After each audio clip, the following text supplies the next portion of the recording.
Bonjour à tous, bienvenue dans cette nouvelle vidéo Les Grands Méchants d'Halloween. Aujourd'hui, nous allons parler de mon chouchou. Il s'agit de Jason Voorhees de la saga Vendredi 13. Vendredi 13 qui est une saga qui est certes pas très qualitatif globalement, mais j'aime vraiment le Boogeyman. Pour moi, c'est mon préféré. Donc on va commencer tout de suite avec en 1980, donc sortait le premier Vendredi 13, Friday the 13. Bon, comme vous connaissez l'histoire, c'est pas vraiment la première apparition de Jason, même si on le voit un petit peu.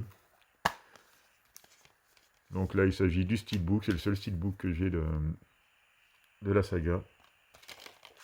Il est plutôt sympathique, voilà. Assez simple, même si finalement le visuel est un peu trompeur, parce que c'est pas vraiment issu du film, même pas du tout. Et là, nous retrouvons donc le ponton du Crystal Lake, donc réalisé par S. Cunningham. Ensuite, là c'était un film, c'était édité par Warner Bros. Donc les suites ont été éditées par Paramount. C'est pour ça que celui-là n'apparaît pas dans le coffret de DVD que je vais vous présenter tout de suite. Donc voilà pour le premier Vendredi 13. Donc ensuite j'ai le coffret, que tout le monde a, que vous avez sans doute déjà vu. C'était un peu le passage obligatoire à une époque de posséder ce coffret. Là il commence à dater un petit peu. Et pour le upgrade, j'ai pris cette version en Blu-ray. Donc c'est une version import mais qui contient les sous-titres français et la version française parisienne, donc la vraie VF. Donc ça se présentait comme ça, très basique. Là vous voyez c'est un intégral américain et là apparemment il y a eu entente entre la Warner et Paramount qui se sont entendus pour inclure tous les films de la saga. Donc voilà, et comme pour Freddy, à partir du 5, ils ont claqué deux films par galette. Donc il fallait vraiment entasser tout ça. Après, c'est peut-être des films un peu moins bons, quoique le 6 pour moi c'est un des meilleurs. Donc voilà, je vais pas vous montrer les caractéristiques parce que ça va avoir du mal à faire la pointe, je pense. Mais bon, comme vous pouvez vérifier en faisant un petit zoom, qu'il a bien les versions françaises dans ce coffret qui était vraiment bradé pendant un moment. Donc pour vous présenter les films, on va passer par les DVD déjà parce que les images sont plus chouettes et c'est plus visible. Voilà, je fais tout tomber. Les aléas du direct. Donc ensuite, en 1981, sortait Vendredi 13, sous-titré Le Tueur du Vendredi, donc avec là Jason qui fait sa vraie entrée en jeu. Donc il a été réalisé par Steve Miner. Au niveau des bonus, on n'a que la bande-annonce. En général, c'était pas des éditions assez riches. Je pense que les gens à l'époque se foutaient un peu des bonus dans dans les films. C'est une chose qui s'est vraiment bien développée dans les années 2000, je pense. Donc voilà pour le deuxième Vendredi 13, qui est sympathique aussi. Mais qui a, pour le coup, Jason n'a pas encore son masque de hockey, ça viendra que dans le troisième chapitre. Là, il a vraiment un genre de sac à patates sur la tête, un peu comme dans Peur sur la ville, il me semble, où il y a un tueur qui a à peu près le même design. Donc voilà pour le deuxième opus. Ensuite, Vendredi 13-3, sous-titré Le Tueur du Vendredi 2. Donc là, Jason trouve sa forme finale, on va dire, grâce au masque de hockey, qui va subtiliser une de ses victimes. Donc celui-là a été réalisé par Steve Miner également. Donc c'était la bonne époque, les Vendredi 13, les premiers étaient vraiment sympas, les meurtres assez créatifs et pas trop de hors-champ finalement, on s'en sortait pas trop mal, c'est après que ça s'est un peu gâté. Donc voilà, celui-là sorti en 82, comme je vous disais, ça enchaîne. Ensuite, le chapitre final, sorti 2 ans après, donc en 1984, réalisé par Joseph Zito, toujours interdit aux moins de 12 ans, c'était quand même assez violent.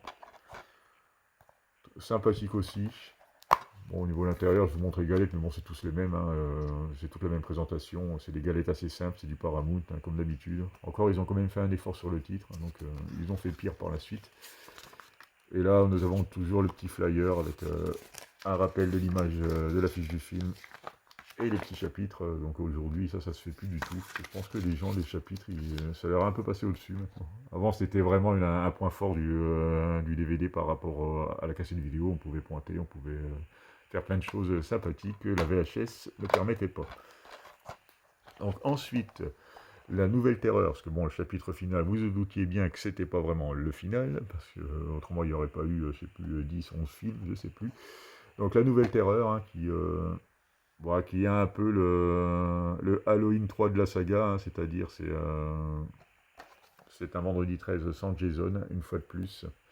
Donc celui-là a été réalisé par Danny Steinman en 1985. Bon, il n'y avait pas de Jason, alors bon, il est sympathique, mais comme il n'a pas de Jason, pour moi c'est quand même un des moins bons. Moi, si j'ai pas mon Jason, je suis perdu. Mais bon, ça se regarde, hein, c'est quand même relativement sympa. C'est dans le 6 que Jason va faire son grand retour, donc dans Vendredi 13, Jason le mort-vivant. Là, le film, la saga, en fait, s'auto-parodie clairement, hein. Là, ça devient du grand guignolesque. Je trouve l'ensemble plutôt réussi, c'est assez drôle à regarder. Donc, celui-là est réalisé par Tom McLoughlin en 1986. Donc, c'était vraiment les années 80, la grosse période de Vendredi 13. Hein. Je crois qu'ils ont enchaîné 7-8 films en 10 ans. C'est assez énorme. Ah, ils ont vraiment surfé sur le succès. Hein.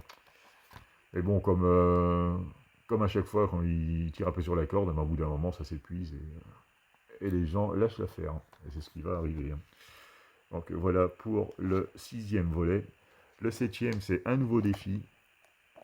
Celui-là est réalisé par John Carl Buescher plutôt, en 1988. Là, on retrouve un peu l'idée qu'il y avait eu dans Freddy avec des pouvoirs télékinésiques qui vont... enfin, ce sera l'ennemi principal de Jason pour le coup, parce que même si c'est lui le méchant, mais bon, sa principale adversaire sera une jeune dame qui a des pouvoirs télékinésiques. Donc voilà. Bon, celui-là est assez moyen, hein, parce que là on sent qu'ils étaient un peu à copier ce qui se faisait chez les voisins pour essayer de faire durer et de tirer un peu plus sur la licence, mais bon, celui-là est très dispensable. Et le dernier avant la grosse cassure, c'est l'ultime retour. Donc celui-là, il me semble que ça se passe à New York, hein, je ne sais même plus. Mais bon, ça se passe en ville, hein, donc c'est un terrain que Jason connaît très peu. Bon, on se demande même ce qu'il fout là, parce que bon, ça perd un peu même l'essence du Crystal Lake et tout ça. Quoi. En fait, on se demande même comment il arrive là, à partir du Crystal Lake, il se retrouve ici, donc je sais pas. En fait, tous les points d'eau se communiquent hein, dans Vendredi 13, c'est merveilleux. Donc il a été écrit et réalisé par Rob Eden.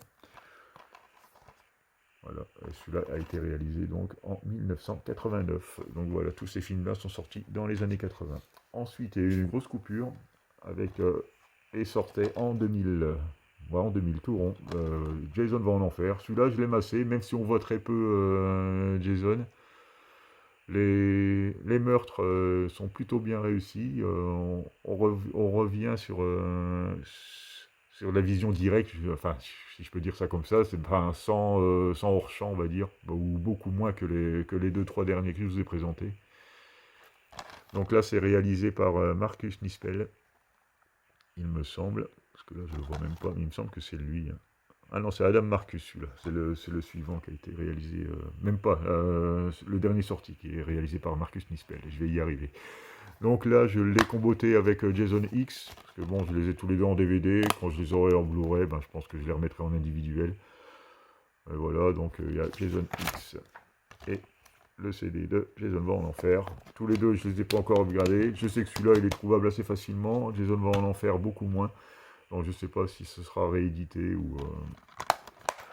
Mais bon, le premier, là, donc je vous disais, la Jason va en enfer est vraiment pas mal. Le Jason X, là, on part dans l'espace, là, ça devient un peu n'importe quoi. Hein. C'est un peu un mélange d'Alien avec du Vendredi 13. C'est vraiment pas mon préféré. Hein. Il n'y a plus l'ambiance des bois et tout ça, hein, qui faisait quand même le charme des premiers opus. Et pour finir cette saga de Vendredi 13, le remake qui ne sert à rien, ben, comme ils ont fait le coup avec beaucoup de sagas, hein, comme ça. C'est pas trop mal réalisé, mais bon, je veux dire, ça n'apporte pas grand-chose. Là, ils parlent de Renaissance. Là, ils ont juste revisité le premier opus, et encore. Parce que pour le coup, c'est Jason qui est le tueur. En fait, ils ont fait un genre de compile, excusez-moi, des 3 premiers épisodes de la saga d'origine. Donc ça se regarde, mais c'est clairement pas au niveau, un peu comme... je le mettrais au même niveau que Freddy, quoi. Le remake de Freddy qu'ils ont fait, franchement, ça n'apporte rien. Quitte à faire un remake, autant faire violemment, hein, pour revenir à Damien Léon, hein, qui réalise donc les Terrifier, hein, qui est au cinéma actuellement. Son rêve, ce serait de réaliser un vendredi 13. Là, il nous présente le prochain vendredi 13 réalisé par Damien Léon. Là, par contre, je serai client parce que je sais qu'ils vont en faire quelque chose de terrible, quoi. Donc voilà pour la petite présentation de la saga Vendredi 13. Je vous remercie de m'avoir regardé et à bientôt pour une nouvelle vidéo.